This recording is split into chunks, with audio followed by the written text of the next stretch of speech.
গেল আগস্টে ঢাকাসহ দক্ষিণ এশিয়ার ৫ দেশে সফরে আসার কথা ছিল ইতালি প্রধানমন্ত্রী জর্জিয়া মেলোনির। তবে রাশিয়া ইউক্রেন যুদ্ধ পরিস্থিতির কারণে শেষ মুহূর্তে স্থগিত হয় প্রত্যাশিত সফর। সপ্তাহ দুয়েক আগে ইতালি রাষ্ট্রদূত জানিয়েছিলেন ডিসেম্বরের শেষ দিকে হতে পারে সেই সফর, কিন্তু শেষ পর্যন্ত আবারও বাতিল হল মেলোনির সফর।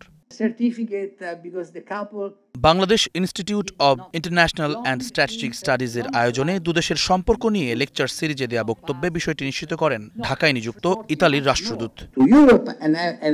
ইতালি প্রধানমন্ত্রীর ঢাকা সফর এবছর হওয়ার সম্ভাবনা নেই, তবে তিনি ঢাকায় আসার ব্যাপারে খুবই আগ্রহী। আশা করছি নিকটতম সুবিধাজনক সময়ে তিনি আসবেন। বাংলাদেশ ইতালির সম্পর্কে সবচেয়ে আলোচিত ইস্যু অভিবাসন। ইউরোপের এই দেশটিতেই বাংলাদেশি অভিবাসীর সংখ্যা সবচেয়ে বেশি। তবে সম্প্রতি ঢাকার জন্য ভিসা নীতি কঠিন করেছে রোম। কারণ হিসেবে পাসপোর্টের র্যাঙ্কিংয়ে পিছিয়ে থাকা, আশ্রয় ভিসার অপব্যবহার আর সরকারি নথিতে জালিয়াতির প্রবণতাকে দুষছেন রাষ্ট্রদূত। বিশ্ব র্যাঙ্কিংয়ে বাংলাদেশের পাসপোর্ট অনেক নিচে, যে কারণে স্বাভাবিক প্রক্রিয়ায় অভিবাসনের সম্ভাবনা অনেক কম। তাই তারা অবৈধভাবে গিয়ে অ্যাসাইলাম ভিসার জন্য আবেদন করে, অথচ তাদের নামে দেশে কোনো মামলা নেই বা কোনো হুমকিও নেই। এটা আমাদের অ্যাসাইলাম প্রক্রিয়ার অপব্যবহার।